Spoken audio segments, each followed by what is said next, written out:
मेरी भाषा का खतरा मंडराएगा इन एक चुनावी त्योहारों से। इसीलिए कहता हूँ, एक देश एक चुनाव, तुम मत बेचो दरबार में, तुम मत बेचो दरबार में। आदरणीय अध्यक्ष महोदय, सम्मानित श्रेष्ठ निर्णायक मंडल, प्रमुख होगा, आज मैं यहाँ एक देश एक चुनाव करने विचार प्रस्तुत करने की उपस्थित हूँ।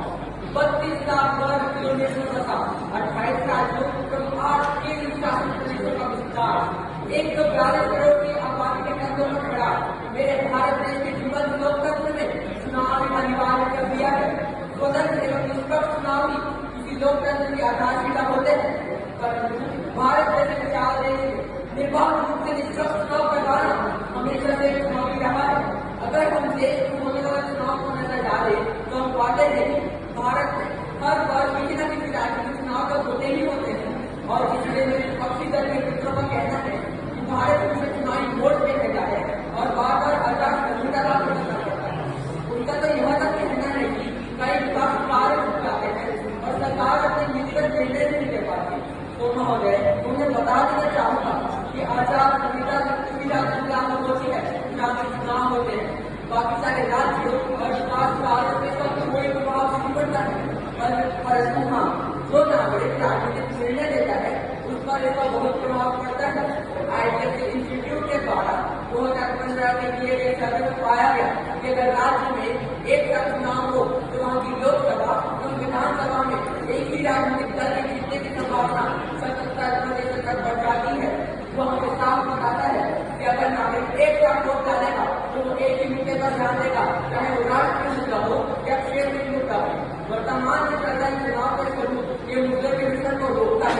महोदय, हमारे संविधान के अनुच्छेद 83 एवं 172 बताते हैं कि लोकसभा एवं विधानसभा का कार्यकाल 5 वर्ष है, किंतु अगर अनुच्छेद 356 के कारण राज्य सरकार या अविश्वास प्रस्ताव करने केंद्र सरकार गिर जाए तो क्या होगा? क्या पूरे देश चुनाव वापस करवाया जाएगा? तो मेरे सरकार का कहते हैं कि एक चुनाव से चुनाव का कम हो जाएगा तो देश मध्य को चुनाव करवाने से क्या चुनाव खर्च बढ़ते नहीं जाएगा? और तो एक सरकार के गिर जाने के कारण बाकी सरकार को मुक्त कर देना, क्या ये ध्यान में होगा? हाँ, आप ये कह सकते हैं कि वहाँ पे राष्ट्रपति शासन डाल दिया है और जब पूरे देश के चुनाव हो तो वहाँ पर चुनाव, परंतु महोदय, संवैधानिक रूप से किसी भी राज्य को लंबे समय तक राष्ट्रपति शासन रखना उचित नहीं है।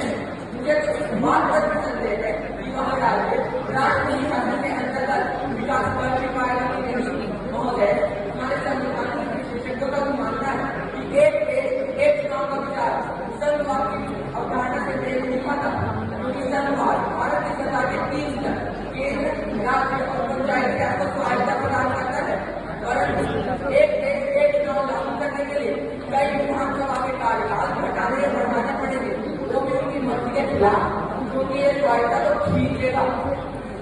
अंत में मैं अपने विपक्षी दल के मित्रों से कहना चाहूंगा, ये अलग अलग होने वाले चुनाव देश के लोकतंत्र को मजबूत बनाते हैं, क्योंकि ये जनता की आवाज को बार बार हो जाने का अवसर प्रदान करते हैं। महोदय, वक्त की जनता का ध्यान रखते हुए मैं इन मनुष्यों के द्वारा भी आगे को विराम देना चाहूंगा।